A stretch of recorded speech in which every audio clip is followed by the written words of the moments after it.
जय हिंद साथियों, आज की इस वीडियो में जीके के ऐसे टॉप लेवल के क्वेश्चंस देखेंगे एसएससी जीडी एग्जाम को क्रैक करने के लिए। मेरा मानना है कि इन 100 क्वेश्चन में साथियों पूरी जीके को समाहित किया गया है। संपूर्ण निचोड़ साथियों आज आप लोग देखेंगे सामान्य ज्ञान का।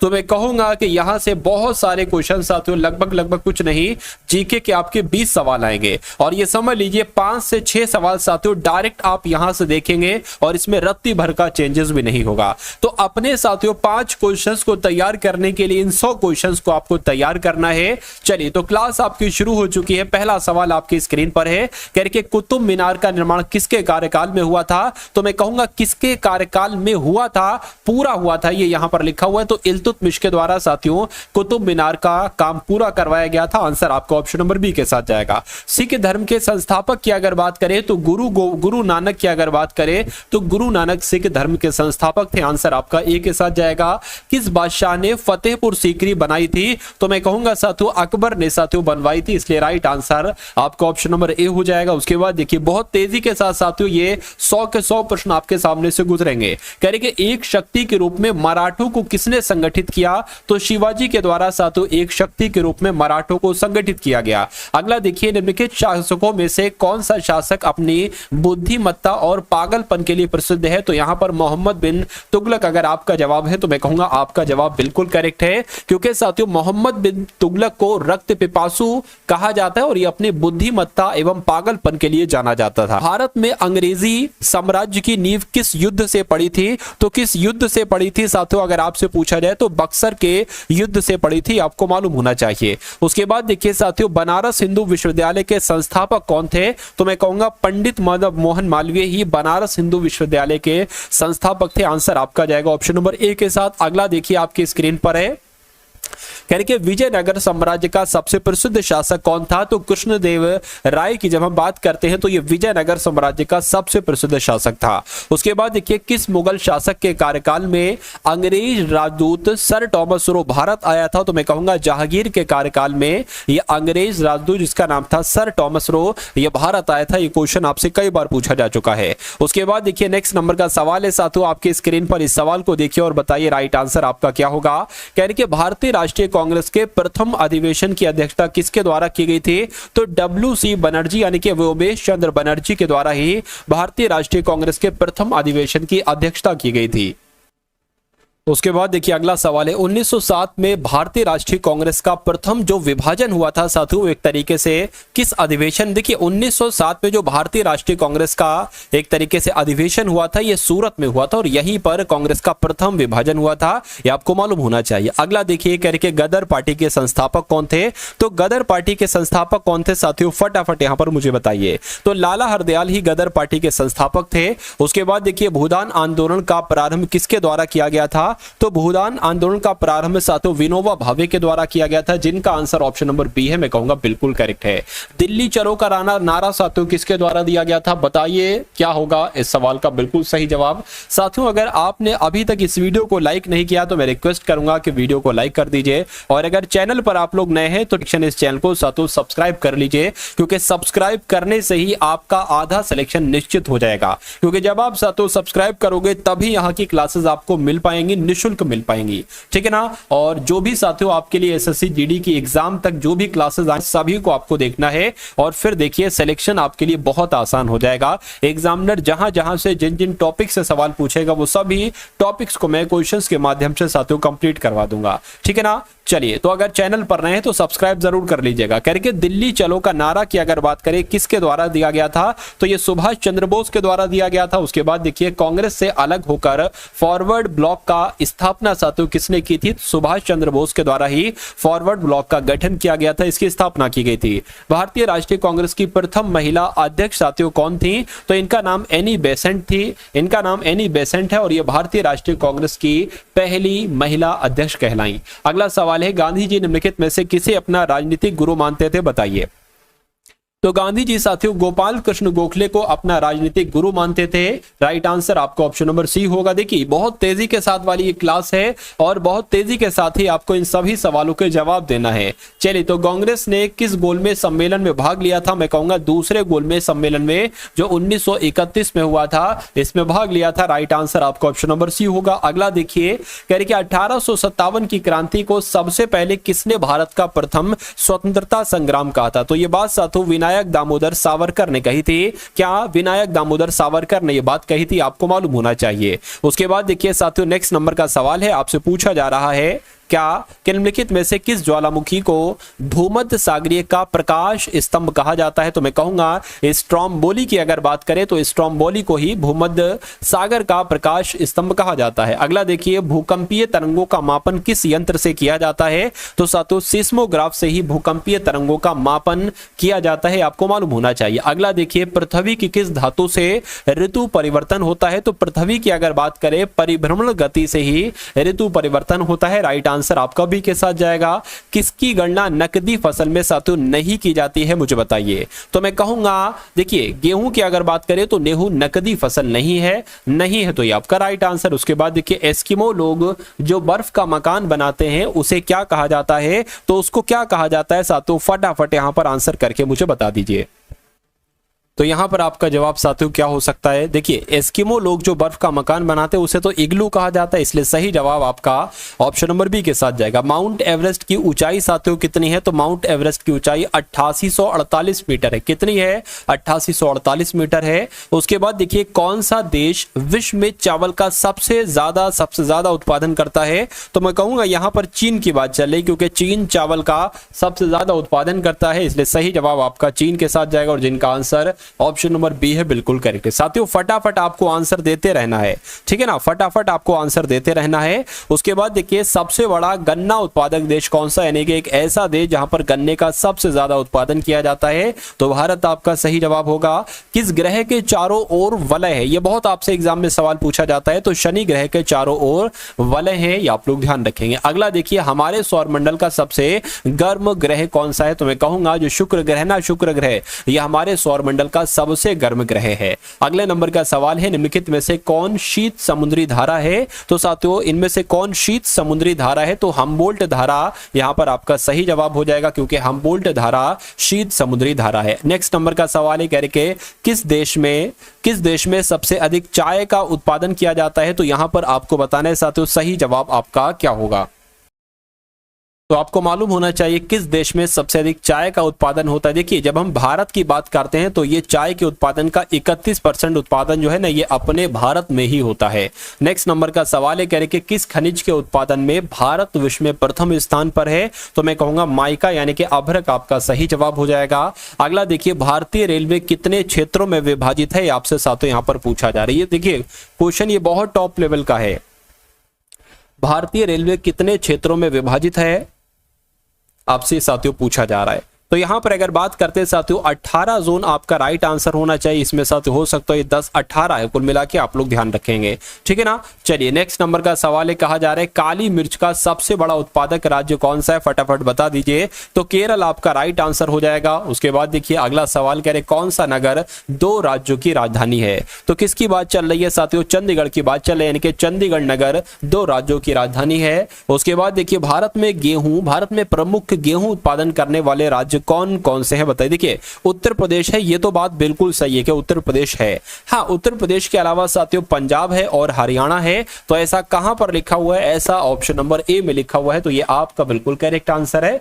केंद्र शासित प्रदेश लक्षद्वीप की साथियों राजधानी आपसे पूछी जा रही है, तो इसकी राजधानी क्या है? कवारत्ती साथियों इसकी राजधानी है, ये आपको मालूम होना चाहिए। उसके बाद देखिए नागार्जुन सागर बांध की अगर बात करें, यानी कि नागार्जुन सागर बांध मैं कहूंगा ये कृष्णा नदी पर है। कौन सी नदी पर है? ये साथियों कृष्णा नदी पर है। उसके बाद देखिए भारत के किस राज्य में सबसे ज्यादा चीनी मिले हैं? तो मैं कहूंगा भारत के किस राज्य में? तो उत्तर प्रदेश का नाम सबसे पहले आएगा।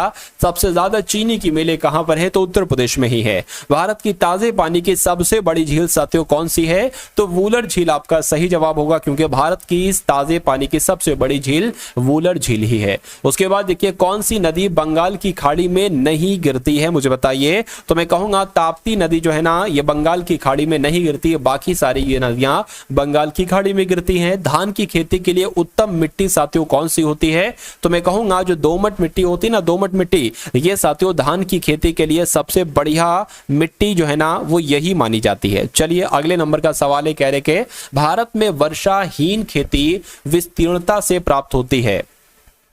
तो किससे साथियों प्राप्त होती है? आप लोग ध्यान रखेंगे, कन्नड़ मैदानों से प्राप्त होती है। राइट आंसर आपका ए हो जाएगा। अब उसके बाद देखिए नेक्स्ट नंबर का सवाल है आपकी स्क्रीन पर, और आपसे पूछा साथियों जा रहा है कि भारत की संविधान सभा ने राष्ट्रीय ध्वज का प्रारूप कब अपनाया था? तो मैं कहूंगा साथियों कब अपनाया था? 22 जुलाई 1947 को अपनाया था, इसलिए राइट आंसर आपका ऑप्शन नंबर बी के साथ जाएगा। संविधान सभा के अध्यक्ष साथियों कौन थे? तो डॉक्टर राजेंद्र प्रसाद कौन थे? ये संविधान सभा के अध्यक्ष थे।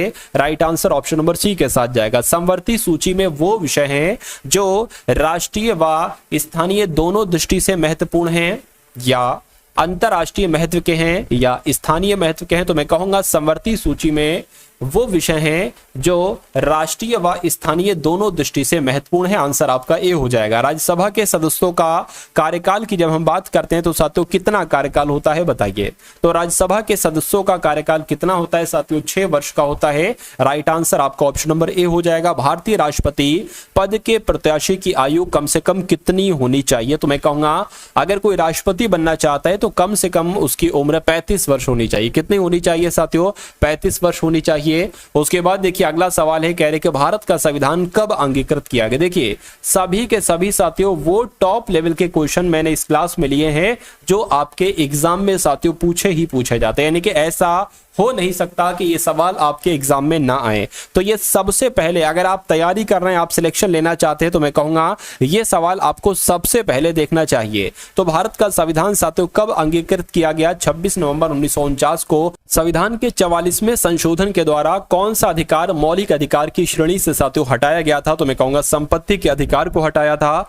उसके बाद देखिए अगला सवाल है, कह रहे कि भारत की जो न्याय व्यवस्था है ना, न्याय व्यवस्था, ये सर्वोच्च न्यायालय यानी कि इस भारत की न्याय व्यवस्था में सर्वोच्च न्यायालय सबसे ऊपर है, या प्रधानमंत्री सबसे ऊपर है, या उच्च न्यायालय सबसे ऊपर है, या संसद सबसे ऊपर है? तो मैं कहूंगा सुप्रीम कोर्ट सबसे ऊपर है। आंसर आपका जाएगा ए के साथ। संविधान की 8वीं अनुसूची का संबंध किससे है? तो मैं कहूंगा संविधान की 8वीं अनुसूची में किसका जिक्र किया गया है? भाषाओं का साथियों जिक्र किया गया, इसलिए राइट आंसर आपका ऑप्शन नंबर ए के साथ जाएगा। अगला सवाल देखिए आपकी स्क्रीन पर है, कहा जा रहा है कि डायबिटीज होती है क्यों? क्योंकि शरीर में इंसुलिन की मात्रा बिगड़ जाती है, या विटामिन ए? विटामिन ए कोई संबंध नहीं, बी भी नहीं, ये भी नहीं। मैं कहूंगा शरीर में जब इंसुलिन की मात्रा बिगड़ जाती है तो डायबिटीज नाम का ये रोग हो जाता है। किस विटामिन की कमी से रिकेट्स नाम का रोग होता है? तो मैं कहूंगा विटामिन डी की कमी से रिकेट्स नाम का रोग हो जाता है। उसके बाद देखिए कौन सा रोग जीवाणुओं के द्वारा नहीं होता बताइए? तो मैं कहूंगा साथियों जो चेचक होता है ना, चेचक ये जीवाणुओं के द्वारा नहीं होता है। क्यों? क्योंकि ये विषाणु के द्वारा होता है,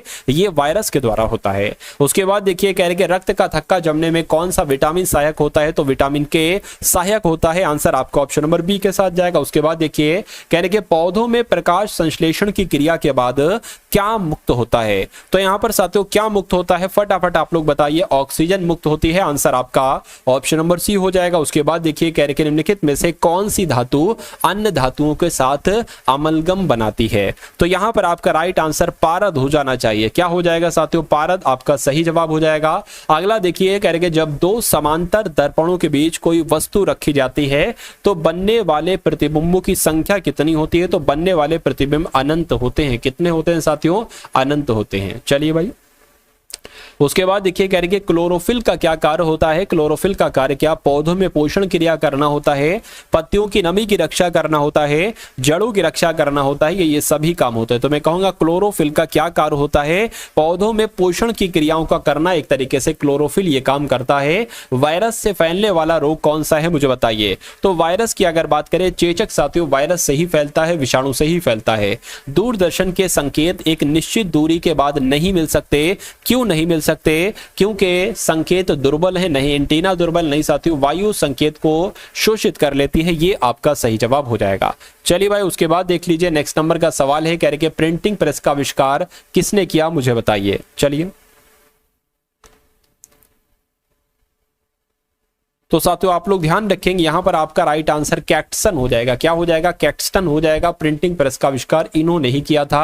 अगले नंबर का सवाल है आपकी स्क्रीन पर, पूछा जा रहा है कि हवाई जहाज का आविष्कार किसके द्वारा किया गया था? तो हवाई जहाज का आविष्कार तो राइट बंधु के द्वारा किया गया था। किसके द्वारा साथियों? राइट बंधु के द्वारा किया गया था। रेडियम की खोज की तो किसने साथियों रेडियम की खोज की? मैं कहूंगा मैडम क्यूरी ने ही रेडियम की खोज की थी। सही जवाब आपका ऑप्शन नंबर बी हो जाएगा। उसके बाद देखिए अगला सवाल है करके पेनिसिलिन की खोज का श्रेय किसे दिया जाता है? यानी कि पेनिसिलिन की खोज किसने की है? तो फ्लेमिंग ने की है। किसने की है साथियों? फ्लेमिंग ने की है। ये आप लोग ध्यान रखेंगे। यातायात नियंत्रक में रुकने के संकेत के लिए लाल रंग के प्रकाश का उपयोग किया जाता है। तो ये क्यों किया जाता है?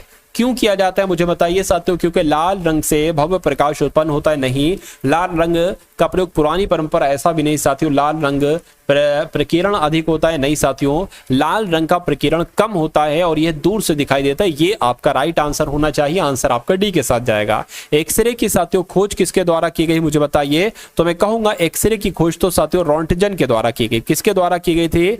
एक्सरे की खोज साथियों रोंटगन के द्वारा की गई थी। ये आपको साथियों यहां पर मालूम होना चाहिए भाई। बहुत बढ़िया, वेरी गुड क्लास। चलिए अब उसके बाद देखते हैं नेक्स्ट नंबर का साथियों सवाल है आपकी स्क्रीन पर। देखिए सवाल को और मुझे बताइए कि आपका राइट आंसर यहां पर किस ऑप्शन के साथ जा सकता है, बताइए। जैव प्रौद्योगिकी क्या है साथियों? ये तो जीव के लिए प्रयोग की जाने वाली प्रौद्योगिकी या जैव जगत में औद्योगिक प्रदूषण से फैलने वाली बीमारी या जीवों से निर्मित पदार्थों का औद्योगिकरण, ये आपका साथियों सही जवाब हो जाएगा। जैव प्रौद्योगिकी क्या है? तो जीवों से निर्मित पदार्थों का औद्योगिकरण प्रयोग ही जैव प्रौद्योगिकी है। उसके बाद देखिए शैल का कायांतरण इनमें से किस शैल में होता है? तो साथियों किस शैल में होता है आपसे पूछा जा रहा है। स्लेट में होता है। राइट आंसर आपका बी हो जाएगा। अगला देखिए कह के आर्थोपेडिक्स विज्ञान की शाखा में किसका अध्ययन किया जाता है? तो साथियों किसका अध्ययन किया जाता है? हड्डियों के बारे में साथियों हड्डियों का अध्ययन किया जाता है। राइट आंसर आपका जाएगा ऑप्शन नंबर ए के साथ भाई। बहुत बढ़िया, वेरी गुड क्लास। चलिए अब उसके बाद देख लीजिए नेक्स्ट नंबर का सवाल है करके चार्ल्स डार्विन ने किस सिद्धांत का प्रतिपादन किया था? तो इन्होंने साथियों विकासवादी सिद्धांत का प्रतिपादन किया था। ये आपको मालूम होना चाहिए। अगला देखिए अभ्रक का उपयोग इनमें से किस उद्योग में होता है? तो विद्युत के उद्योग में भी साथियों एक तरीके से अभ्रक का उपयोग होता है। अगला देखिए विटामिन सी का साथियों नाम आपसे पूछा जा रहा है, मुझे बताइए। चलिए तो यहां पर साथियों विटामिन सी का दूसरा नाम एस्कार्बिक अम्ल हो जाएगा। क्या हो जाएगा साथियों? एस्कार्बिक अम्ल हो जाएगा। और ये कहां पर लिखा हुआ है? ये ऑप्शन नंबर ए में लिखा हुआ है। उसके बाद देखिए साथियों 25 सवाल अब सिर्फ बचे हैं। कितने सवाल? 25 सवाल बचे। कह रहे कि पागल कुत्ते काटने के इलाज का टीका किसने खोजा? तो साथियों ये काम तो लुईस पाश्चर ने किया था। पागल कुत्ते के काटने के इलाज का टीका लुईस पाश्चर ने ही खोजा था। अल्फ्रेड नोबेल ने किसका आविष्कार किया था? तो मैं कहूंगा साथियों डायनामाइट का आविष्कार किसके द्वारा किया गया था? अल्फ्रेड नोबेल के द्वारा ही डायनामाइट का आविष्कार किया गया था। ये आपको मालूम होना चाहिए। चलिए उसके बाद देखिए रेगिस्तान में दिखाई देने वाली मृग मरीचिका का कारण क्या है? पूर्ण आंतरिक परिवर्तन, पूर्ण परिवर्तन, पूर्ण अपवर्तन। तो अगर देखिए ये क्वेश्चन जो मैं आपको करा रहा हूं साथियों ये सभी के सभी एक्सपेक्टेड क्वेश्चन है, संभावित क्वेश्चन है। तो यहां पर अगर बात करते हैं साथियों कि आपका सही जवाब क्या होगा? तो पूर्ण परिवर्तन आप लोग ध्यान रखेंगे। रेगिस्तान में दिखाई देने वाली मृग मरीचिका का कारण पूर्ण परिवर्तन है। उसके बाद देखिए जंग लगना क्या है? तो जंग लगना एक भौतिक परिवर्तन है, वस्तु का नष्ट होना है, रासायनिक परिवर्तन है, मुझे बताइए। तो मैं कहूंगा ये तो एक रासायनिक परिवर्तन है। ये सवाल आपसे कई बार पूछा जा चुका है कि जंग लगना क्या है? तो ये एक रासायनिक परिवर्तन है। उसके बाद देखिए हीरे के अत्यधिक चमकने का कारण है। तो हीरा जो है ना साथियों ये क्यों चमकता है? तो ये पूर्ण परिवर्तन की वजह से चमकता है। ये सवाल बहुत इंपॉर्टेंट है और आपके एग्जाम में आएगा। अगला देखिए आपके स्क्रीन पर है कि निम्नलिखित में से कौन सी गैस वायुमंडल में सर्वाधिक पाई जाती है? तो वायुमंडल में साथियों कौन सी गैस सबसे ज्यादा पाई जाती है? मैं कहूंगा नाइट्रोजन गैस सबसे ज्यादा पाई जाती है। आंसर आपका ऑप्शन नंबर बी हो जाएगा। कह रहे कि स्याही सोखता है, यानी कि जो स्याही एक तरीके से सोखता है, ये क्यों सोख लेता है? स्याही जो एक तरीके से जो सोखता होता है ना, स्याही सोखने वाला सोखता, जो स्याही को सोख लेता है। ये क्यों? ये साथियों कैपिलरी क्रिया के कारण, केशिकत्व की वजह साथियों ऐसा होता है। उसके बाद देखिए रक्त से यूरिया किसके द्वारा दूर किया जा सकता है? तो मैं कहूंगा ये काम किसके द्वारा किया जा सकता है? ये काम गुर्दे के द्वारा किया जा सकता है। यानी कि आपका राइट आंसर जो होगा वो किस ऑप्शन के साथ जाएगा? वो ऑप्शन नंबर डी के साथ जाएगा। रक्त से यूरिया किसके द्वारा दूर होता है? वृक्क के द्वारा होता है, यानी कि किडनी के द्वारा होता है। ये आप लोगों को साथियों क्या होना चाहिए? मालूम होना चाहिए भाई। बहुत बढ़िया, वेरी गुड क्लास। चलिए उसके बाद देख लीजिए साथियों, नेक्स्ट नंबर का सवाल है आपकी स्क्रीन पर। देखिए बताइए कि पायरिया रोग की अगर बात करें तो पायरिया रोग शरीर के किस अंग में होता है? तो मैं कहूंगा पायरिया रोग तो दांत में होता है। कहां पर होता है साथियों? दांत में हो जाता है पायरिया रोग। चलिए, सूर्य का प्रकाश किसका स्रोत है? यानी कि सूर्य प्रकाश से हमें क्या मिलता है? तो हम कहेंगे हमें विटामिन डी मिलता है। विटामिन डी की अगर बात करें साथियों, सूर्य के प्रकाश से मिलता है। उसके बाद देखिए अब साथियों यहां पर पूरे के पूरे 15 क्वेश्चन हम लोग देखेंगे किसके? करंट अफेयर के। मैंने तकरीबन 85 क्वेश्चन आपको पूरी जीके के करवाए, सबसे शानदार, सबसे टॉप लेवल के, और 15 क्वेश्चन साथियों हम लोग करेंगे कौन से? करंट अफेयर के, इंपॉर्टेंट करंट अफेयर के हम लोग यहां पर देखेंगे। तो साथियों अगर चैनल पर नए हैं, चैनल को सब्सक्राइब कर लीजिए, क्योंकि मैं ये इसलिए कह रहा हूं कि आपके लिए इस चैनल पर एसएससी जीडी की क्या साथियों, एसएससी जीडी 2025 के लिए ऐसी क्लास होती है जिसमें हिंदी के साथियों 25 क्वेश्चन होते हैं, जैसे इस बार आपके एग्जाम में आएंगे। जीएस प्लस करंट अफेयर के 25 क्वेश्चन होते हैं, और रीजनिंग के साथियों यहां पर 25 क्यों निकल रहा है मेरे मुंह से, 20 क्वेश्चन होते हैं। उसी प्रकार मैथ के साथियों यहां पर तकरीबन 20 क्वेश्चन ही होते हैं। तो ये टोटल आपके एग्जाम में 80 क्वेश्चन आएंगे। मेरा जो टारगेट है वो 72 क्वेश्चन के ऊपर का है, यानी कि आपको मैं इतना पढ़ा दूंगा, इतना मैं आपको मजबूत बना दूंगा कि 72 क्वेश्चन से ऊपर आप 80 क्वेश्चन में से बहुत आराम से कर डालेंगे। और अगर 72-73 क्वेश्चन आप बहुत आराम से कर डालते हैं तो मेरा मानना है कि दुनिया की ताकत नहीं हो सकती जो आपको सिलेक्शन से रोक ले। हाँ, अगर ऊपर वाला चाहे कि इस बंदे का सिलेक्शन ना हो तो ऐसा पॉसिबल है, लेकिन बाकी कोई ताकत नहीं है दुनिया की जो सिलेक्शन आपका होने से साथियों रोक दे। बस आपको मन से, पूरे मन लगा के साथियों आपको सभी क्वेश्चंस को देखना है जो क्लासेस दी जाए आपके एग्जाम तक। देखिए आईएएस मनोज कुमार सिंह किस राज्य के नए मुख्य सचिव बने हैं? तो किस राज्य के बने हैं साथियों? फटाफट मुझे यहां पर बता दीजिए। तो यहां पर साथियों आप लोग ध्यान रखेंगे, उत्तर प्रदेश आपका बिल्कुल सही जवाब हो जाएगा, क्योंकि आईएएस मनोज कुमार सिंह उत्तर प्रदेश के नए मुख्य सचिव बने हैं। अगला सवाल है आपके स्क्रीन पर, कह रहे कि मशहूर गायिका आशा भोसले ने किस नाम से अपनी बायोग्राफी लॉन्च की है साथियों? तो किस नाम से अपनी बायोग्राफी लॉन्च की है? स्वर स्वामिनी आशा के नाम से अपनी बायोग्राफी लॉन्च की है आशा भोसले जी ने, ये आपको मालूम होना चाहिए। चलिए भाई, उसके बाद देख लेते हैं नेक्स्ट नंबर का सवाल है, कह रहे कि किस राज्य सरकार ने मुख्यमंत्री मांझी लड़की की बहन योजना की घोषणा की है? तो किसने साथियों ये काम किया है? आप लोग ध्यान रखेंगे, महाराष्ट्र के द्वारा ये काम यानी कि योजना शुरू की गई है, लड़की मांझी लड़की बहन योजना महाराष्ट्र के द्वारा। अब यहां पर महाराष्ट्र से संबंधित अभी हाल फिलहाल में जो भी करंट अफेयर के साथियों सवाल बने हैं उन सभी सवालों को मैं आपको बतला देता हूं, क्योंकि सवाल आपका यहां से भी बनेगा। कहने के महाराष्ट्र के राज्यपाल ने gateway to the sea historic ports and docks of Mumbai region नामक एक पुस्तक का अनावरण किया। ये सवाल आपसे यहां पर साथियों पूछा जाएगा, ठीक है ना। उसके अलावा देखिए प्रवासियों के लिए भारत का सबसे महंगा शहर कौन सा बना है? तो मुंबई बना है। महाराष्ट्र के किसान सिद्धेश साकोरे को यूनाइटेड नेशन यूएन एजेंसी ने भूमि नायक समिति नामित किया है। और महाराष्ट्र के मुख्यमंत्री ने भारत की पहली एलएनजी संचालित बस लॉन्च की है। महाराष्ट्र भूषण पुरस्कार 2024 से प्रदीप महाजन को दिया गया है। उसके बाद देखिए कौन सा राज्य कचरे से चारकोल बनाने वाले हरित कोयले संयंत्र लगाएगा? तो कौन ये काम करेगा साथियों? हरियाणा ये काम करेगा। आंसर आपका किस ऑप्शन के साथ जाएगा? ऑप्शन नंबर बी के साथ जाएगा। उसके बाद देखिए हरियाणा से संबंधित जो सवाल बनते हैं उनको भी देख लीजिए। आपसे पूछा जाएगा एग्जाम में कि वन मित्र योजना किसके द्वारा शुरू की गई है? तो हरियाणा के द्वारा। आपसे पूछा जाएगा अंतर्राष्ट्रीय विज्ञान महोत्सव 2023 कहां पर हुआ है? तो साथियों फरीदाबाद में हुआ है। और हरियाणा ने पहली बार विजय हरारे ट्रॉफी का खिताब जीता है। हरियाणा सरकार ने अभिनेत्री मीता वशिष्ठ को मनोरंजन नीति परिषद का अध्यक्ष नियुक्त कर दिया है। और हरियाणा के नए डीजीपी कौन बने हैं? शत्रुजीत कपूर बने हैं। ये सभी के सभी क्वेश्चन बहुत इंपॉर्टेंट है साथियों आपके एग्जाम के लिए। चलिए भाई, उसके बाद देख लेते हैं नेक्स्ट नंबर का सवाल है आपके स्क्रीन पर, कह रहे कि कौन देश यानी कि कौन सा देश उन्नत होलोग्राफी युक्त नए बैंक के नोट जारी करेगा। तो किसकी बात चल रही है साथियों, मैं आपको बता देता हूं, जापान देश की बात चल रही है। यानी कि जापान देश उन्नत होलोग्राफी युक्त नए बैंक के नोट जारी करेगा। अब जापान से संबंधित जो क्वेश्चन बनेंगे उनको देख लीजिए। यानी कि जापान में 1000 वर्ष पुराना सेमिनसाई महोत्सव समाप्त हुआ है, बिल्कुल सही। जापान दुनिया का पहला लकड़ी का उपग्रह लॉन्च करेगा, बिल्कुल सही। जापान और भारत के बीच कॉडशेयर समझौता हुआ है, बिल्कुल सही। और जापान को समुद्र के अंदर ज्वालामुखी विस्फोट के बाद नया द्वीप मिला है, यह भी बिल्कुल सही है। इसरो जापान की स्पेस एजेंसी की मदद से अगला चांद मिशन पूरा करेगा, यह भी बहुत इंपॉर्टेंट क्वेश्चन है। उसके बाद देखिए, कहां सींग वाले मेंढक की एक नई प्रजाति खोजी गई है। तो साथियों कहां पर खोजी गई है, अरुणाचल प्रदेश में सींग वाले मेंढक की एक नई प्रजाति खोजी गई है। उसके बाद देखिए, कह रहे कि 100% घरेलू नल जल कनेक्शन हासिल करने वाला पहला उत्तर पूर्वी राज्य कौन सा बना है, तो अरुणाचल प्रदेश बना है।